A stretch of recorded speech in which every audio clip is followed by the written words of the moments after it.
नमस्कार दोस्तों। तो लगातार डोनाल्ड ट्रंप की गई कुछ बेवकूफ़ियों की वजह से एक्सपर्ट्स का ऐसा मानना है कि एक बहुत बड़ा जियोपॉलिटिकल चेंज इस टाइम पर चल रहा है और ये जियोपॉलिटिकल चेंज एक्चुअल में सबसे ज़्यादा एशियन सब कॉन्टिनेंट के ऊपर चल रहा है।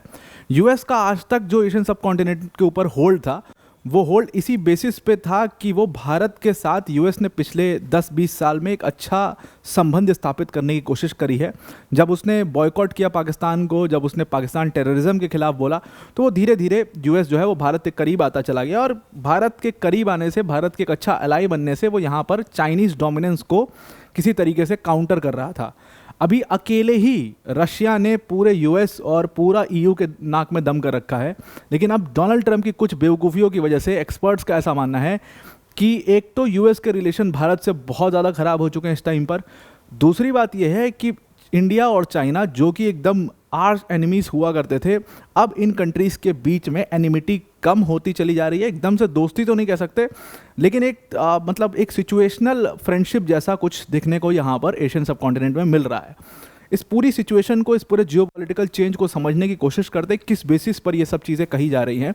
और डिटेल में इसको समझने से पहले अनअकैडमी टीम की तरफ से एक बड़ी अनाउंसमेंट है कि अगर आप यूपीएससी सीएससी 2026 और 27 की प्रिपरेशन कर रहे हैं तो अनअकैडमी ने यहाँ पर आपके लिए 22,999 के एक छोटे से प्राइस में अपना फाउंडेशन बैच लॉन्च किया। प्लस इसमें आपको 1 मंथ्स का फ्री एक्सटेंशन भी मिलेगा। अनअकैडमी के टॉप एजुकेटर्स जैसे मृणाल सर, प्रतीक सर, सुदर्शन सर जैसे एजुकेटर्स आपको यहाँ पर इन बैचेस में पढ़ा रहे होंगे।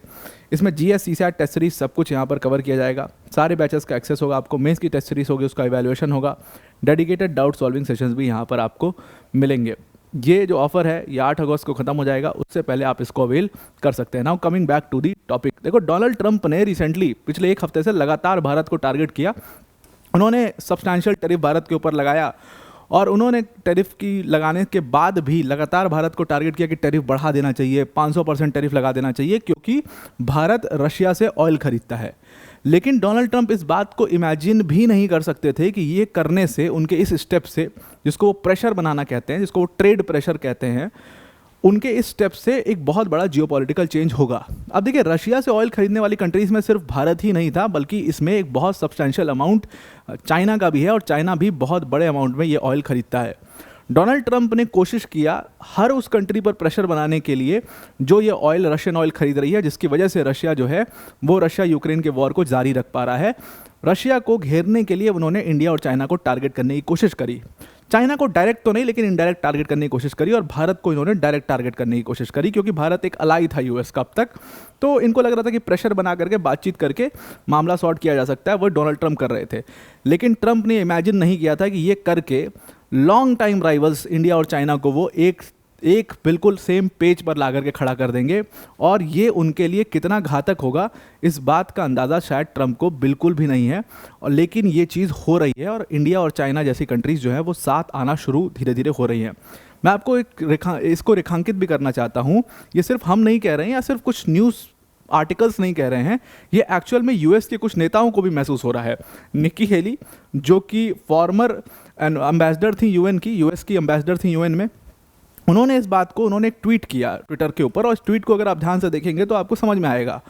इन्होंने कहा कि ट्रंप को ये बेवकूफ़ी करके इंडिया और यूएस के रिलेशंस नहीं ख़राब करने चाहिए, जो कि बहुत मुश्किल से स्थापित हो पाए हैं। जिस तरीके से पहले यूएस ने टेररिज्म को सपोर्ट किया था पाकिस्तान में, उसकी वजह से भारत से रिलेशन बहुत ख़राब हो गए थे। बड़ी मुश्किल से दोबारा से रिलेशन अपने ट्रैक पर आ पाए हैं। और अगर आप इंडिया जैसे अलाई को लूज़ करते हो एशिया में, तो कहीं ना कहीं आपका जो एक स्ट्रॉन्ग होल्ड है एशियन सब कॉन्टिनेंट के ऊपर से, वो ख़त्म हो जाता है, और आपका सबसे बड़ा एनिमी चाइना जो है वो एक खुली छूट पा जाता है। और अगर India, Asian giants like India and China come together, अगर ये दोनों एशियन जायंट्स साथ में आ जाते हैं, जिनकी इतनी ज़्यादा मैन्युफैक्चरिंग पावर है, जिनकी इतनी ज़्यादा शक्ति है, तो फिर यूएस के लिए इम्पॉसिबल हो जाएगा एशियन सब कॉन्टिनेंट में घुसने के लिए, क्योंकि पाकिस्तान जैसी कंट्रीज़ की उतनी औकात नहीं है कि वो आपको एक इतना सब्सटैंशियल कंट्रोल पूरे एशियन सब कॉन्टिनेंट पर दे पाएँ। पाकिस्तान की मतलब क्या ही औकात है, क्या ही वजूद है, तो वो आपको कैसे ही इतना बड़ा कंट्रोल दे पाएगा जो इंडिया दे पा रहा है।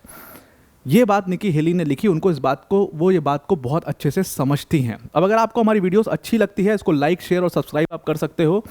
और जो ये QR कोड दिया हुआ है इसको स्कैन करके आप वर्ल्ड अफेयर्स बाय अनअकैडमी का जो ऑफिशियल टेलीग्राम चैनल है उसके ऊपर आप ज़रूर से ज्वाइन कर सकते हो। Now coming back to the topic, अब ट्रंप ने क्या कहा है वो सब कुछ सारा मतलब सर्वविदित है, इसमें तो कुछ कहना बताना है ही नहीं कि 25% उन्होंने टैरिफ लगा दिया भारत के ऊपर, जिसको उन्होंने मतलब रशियन पेनल्टी कहा।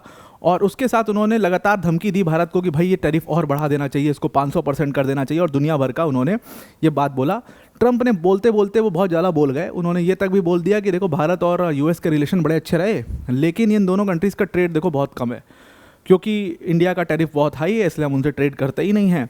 और फिर आगे चल करके उन्होंने बोल दिया कि इंडिया और यूएस के बीच में बहुत मैसिव ट्रेड डेफिसिट है और इंडिया वो कंट्री नहीं है इसके साथ ट्रेड करना चाहिए, दुनिया भर की बात।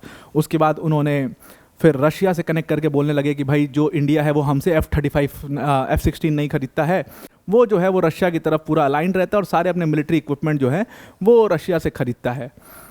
अब रशिया से जो एनर्जी बाय करता है वो भी मतलब सबसे ज़्यादा एनर्जी जो है इंडिया रशिया से बाय करता है और चाइना रशिया से बाय करता है, हमसे कुछ नहीं है, ये सब उन्होंने बोलना शुरू हुआ, जिसकी वजह से रशिया अपने वॉर को जारी रख पा रहा है। उसके कुछ दिन बाद ही ये सब बोलने के बाद ही वो ये भी बड़बड़ा दिया उन्होंने कि भारत एक डेड इकॉनमी है और रशिया भी एक डेड इकॉनमी है और हमारे ऊपर इसका कोई इम्पैक्ट नहीं पड़ता है।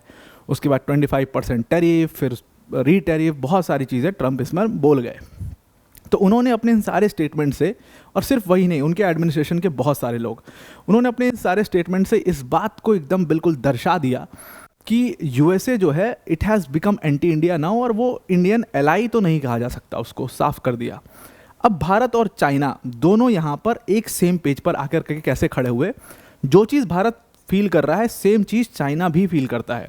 चाइना की तरफ से ऑफिशियल स्टेटमेंट आया इस चीज़ के ऊपर, चाइना की फॉरेन मिनिस्ट्री ने ट्विटर पर इस चीज़ को पोस्ट किया और उन्होंने कहा कि किसी कंट्री के प्रेशर की वजह से हम किसी कंट्री से ऑयल लेना नहीं बंद करेंगे।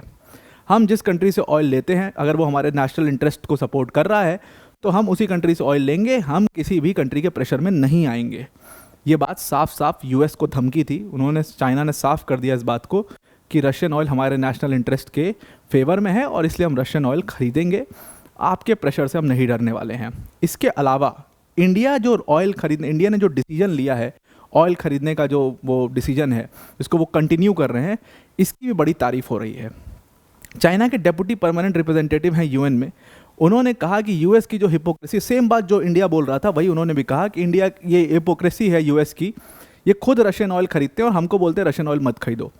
इवन जो चाइना का न्यूज़पेपर था ग्लोबल टाइम्स, ग्लोबल टाइम्स ने एक रिपोर्ट छापी और उस रिपोर्ट में उसने लिखा कि जो इंडिया ने ये डिसीजन लिया है कि वो कंटिन्यू करेगा रशियन ऑयल को खरीदने का, ये दर्शाता है कि इंडिया की एक इंडिपेंडेंट फॉरेन पॉलिसी और वो किसी कंट्री से दबने वाली नहीं है।